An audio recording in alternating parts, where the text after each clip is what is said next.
आम या फिर मैंगो खाने में टेस्टी भी होते हैं और हेल्दी भी होते हैं। आम में भरपूर मात्रा में potassium, iron, calcium, magnesium, copper और बहुत सारे विटामिन्स पाए जाते हैं। इसके अलावा ये फाइबर से भी भरपूर होता है। तो ये जो सारी चीज़ें होती है, ये हमारे पौधों के लिए भी बहुत ही अच्छी होती है। तो आज हम इन्हीं मैंगो या फिर आम से एक बहुत ही अच्छा फर्टिलाइज़र तैयार करने वाले हैं। और ये जो हम फर्टिलाइज़र तैयार करेंगे, ये आपके सभी तरह के पौधों के लिए बहुत ही लाभदायक होता है। स्पेशली जो फूलों और फलों वाले पौधे होते हैं, उनके लिए तो ये बहुत ही अच्छा होता है।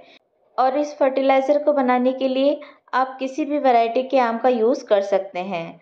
जो भी वैरायटी आपको पसंद हो या फिर आप अपने घर पर खाने के लिए जो भी वैरायटी के आम लेकर आते हैं, आप उन्हीं से ये फर्टिलाइज़र बहुत ही आसानी से तैयार कर सकते हैं।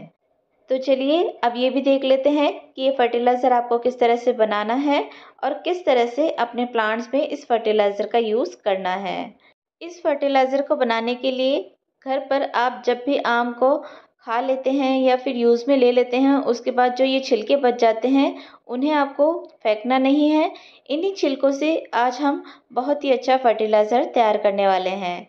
जैसे कि आप सभी जानते होंगे कि किसी भी फ्रूट या फिर सब्जी में जितने गुण होते हैं, उससे कहीं ज़्यादा गुण उनके छिलकों में होते हैं। इसलिए इन छिलकों को हमें फेंकना नहीं है। इन्हीं से आज हम एक बहुत ही अच्छा फर्टिलाइज़र तैयार करने वाले हैं। लेकिन आप सोच रहे होंगे कि ये छिलके तो मीठे होते हैं और इनका यूज़ अगर हम अपने प्लांट्स में करेंगे तो हमारे प्लांट्स में चींटियाँ लग जाएगी या फिर फंगस लग जाएगी। तो ऐसा बिल्कुल भी नहीं होगा, क्योंकि इस फर्टिलाइज़र को जब हम तैयार करेंगे तो उसके अंदर एक और चीज़ हम ऐड करेंगे, जिसके कारण ये जो फर्टिलाइज़र है इसके गुण और भी ज़्यादा बढ़ जाएंगे। ये आपके पौधों के लिए और भी अच्छा हो जाएगा। इसके अलावा ये जो चीज़ हम ऐड करने वाले हैं, इसके कारण आपके पौधे में किसी भी तरह के फंगस या फिर चींटियाँ भी नहीं लगेगी। तो अभी मैंने ये करीबन 2 आम के छिलके लिए हैं।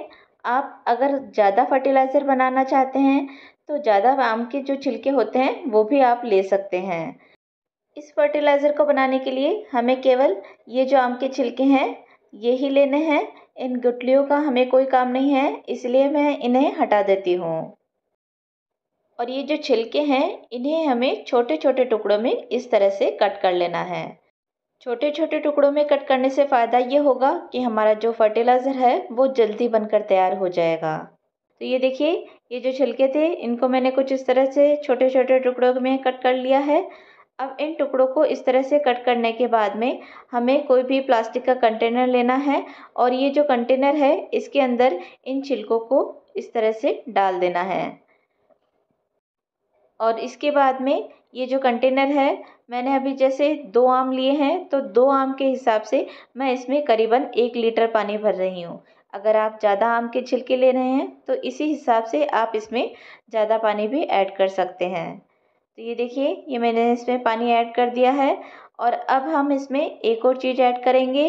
जैसा कि मैंने आपको बताया था कि जो आम होते हैं, उनमें मिठास होती है, जिसके कारण बहुत बार हमारे जो पौधे हैं, उनमें फंगस या फिर चींटियाँ लग जाती है। तो उन्हें दूर करने के लिए मैं इसमें ये ऐड कर रही हूँ नीम की खली।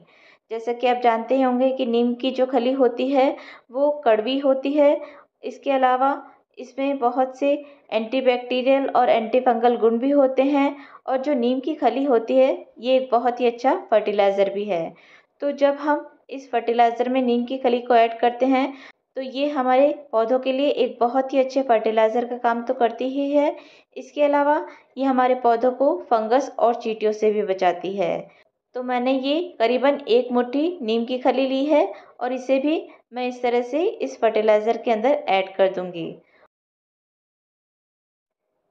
और डालने के बाद में अब ये जो हमारी सभी चीज़ें हैं, उन्हें किसी भी चीज़ से एक बार बहुत ही अच्छे से मिक्स कर देना है।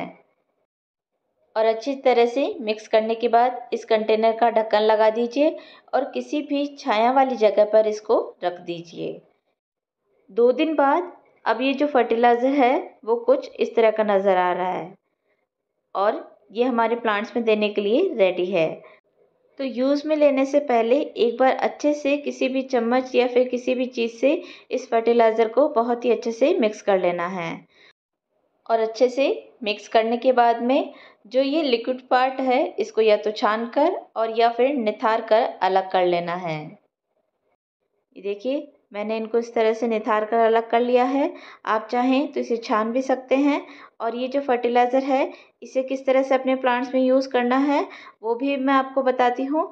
लेकिन ये जो छिलके और ये जो नीम की खली नीचे बच गए हैं इनका क्या करना है वो भी मैं आपको बताती हूँ। तो अब इस लिक्विड पार्ट को अलग करने के बाद ये जो कंटेनर है इसमें मैं एक बार वापस से पानी भर दूंगी और इसी तरह से इसे 2 से 3 दिन के लिए छोड़ दूंगी।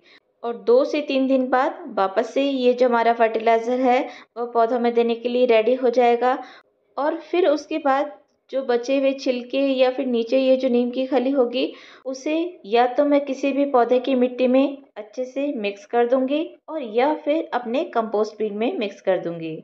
और ये जो हमारा तैयार लिक्विड फर्टिलाइज़र है इसे पौधों में देने से पहले आपको डाइल्यूट करना होगा। तो जितना फर्टिलाइज़र आपने तैयार किया है उससे 5 गुना पानी ले लीजिए। और ये जो फर्टिलाइज़र है इसे 5 गुना पानी में डालकर अच्छे से डाइल्यूट कर लीजिए। क्योंकि इस तरह से डाइल्यूट करने के बाद ही जब किसी भी फर्टिलाइज़र को हम अपने प्लांट्स में यूज़ करते हैं तो हमारे जो प्लांट्स होते हैं वो किसी भी फर्टिलाइज़र को इस तरह से डाइल्यूटेड फॉर्म में बहुत ही आसानी से एब्जॉर्ब कर लेते हैं। और उसका जो रिज़ल्ट होता है वो भी हमको बहुत ही अच्छा और बहुत ही जल्दी मिलता है। तो इस तरह से डाइल्यूट करने के बाद में ये जो फर्टिलाइज़र है ये अब आप अपने सभी तरह के प्लांट्स में यूज़ कर सकते हैं। तो आपको ये देना किस तरह से है ये भी देख लीजिए। आपको अपने पौधे की मिट्टी में जितना ये मिट्टी आपके इस फर्टिलाइज़र को एब्जॉर्ब कर सके उतना ही अपने पौधे की मिट्टी में इसको डालना है। बहुत ज़्यादा भी नहीं डालना है और बहुत कम भी नहीं डालना है। बहुत ज़्यादा अगर आप फर्टिलाइज़र अपने पौधे में डाल देंगे तो जो फर्टिलाइज़र है वो ड्रेनेज होल से बाहर निकल जाएगा और आपका जो फर्टिलाइज़र है वो वेस्ट हो जाएगा। तो जितना बड़ा या फिर छोटा आपका पॉट है, जितने आपके पॉट की मिट्टी इस फर्टिलाइज़र को एब्जॉर्ब कर सकती है उतना ही फर्टिलाइज़र आपको अपने प्लांट की मिट्टी के अंदर डालना है। एक बार यूज़ करने के बाद आप 15 दिन के बाद वापस इस फर्टिलाइज़र का यूज़ अपने प्लांट्स में कर सकते हैं। इस फर्टिलाइज़र का यूज़ करने से थोड़े ही दिनों में आप देखेंगे कि आपके जो प्लांट्स हैं उनकी ग्रोथ बहुत ही अच्छी हो गई है। उनके ऊपर न्यू न्यू शूट्स निकल रही हैं और जो फूल और फल है वो भी बहुत ही अच्छी मात्रा में आ रहे हैं। इसके अलावा जो फूल और फल है उनके कलर और जो साइज़ है वो भी बहुत ही अच्छे हो गए हैं। तो इस फर्टिलाइज़र को अपने प्लांट्स में आप ज़रूर से यूज़ कीजिए। और कैसे लगी आज की वीडियो आपको? अगर आज की वीडियो आपको अच्छी लगी हो तो वीडियो को लाइक कीजिए, शेयर कीजिए और मेरे चैनल को सब्सक्राइब कीजिए।